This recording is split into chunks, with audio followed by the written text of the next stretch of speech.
Okay, so before you go about spending money from the forfeiture fund, Mhm. what's your thought process? I mean, what criteria does it have to meet for you to spend forfeiture dollars on it? Well, first thing, you can't use forfeiture monies to basically supplant your budget. Right.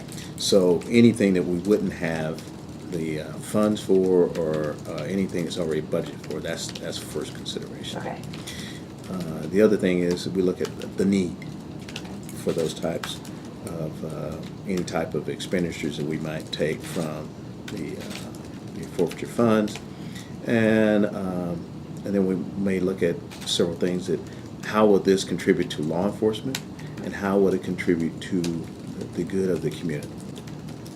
So not everything that we're going to use those funds are going to be directly to law enforcement or some equipment or something like that. Right. We are involved in the community, so we assist with drug court. We interact with Big Brothers, Big Sisters, the DARE program. Those are the types of things that we push back out into the community. Living the dream. Okay. Okay, so in 2010, there's a charge to KBS Constructor SNSO Range. It's for the construction of our, for what I look at this right here. Okay, Of course, of this is before me, but the BARDA, yes. what's it called?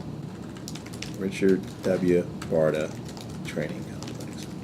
You do firearms training out there? We do firearms training, we do in-service training, just classroom or so. Okay. We hold events down there. Remember, we were just talking about the volunteer appreciation dinner. We hold dinners down there. We hold those types of events for not only for law enforcement, but some things for the community. We've had other law enforcement entities. It's open for law enforcement entities to hold their training. So what else? So there's a range. Did you guys build any buildings out there? Yeah. Okay. I mean, the classroom itself. There's Okay. a building or a garage, if you will, to maintain our maintenance equipment, store some things like that. Is that a capital improvement project?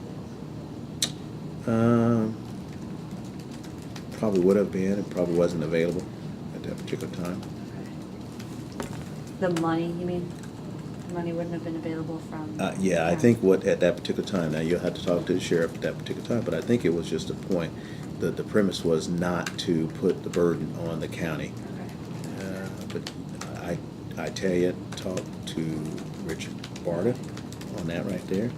I wasn't here when that was. I came in just a little after it had been established. Okay.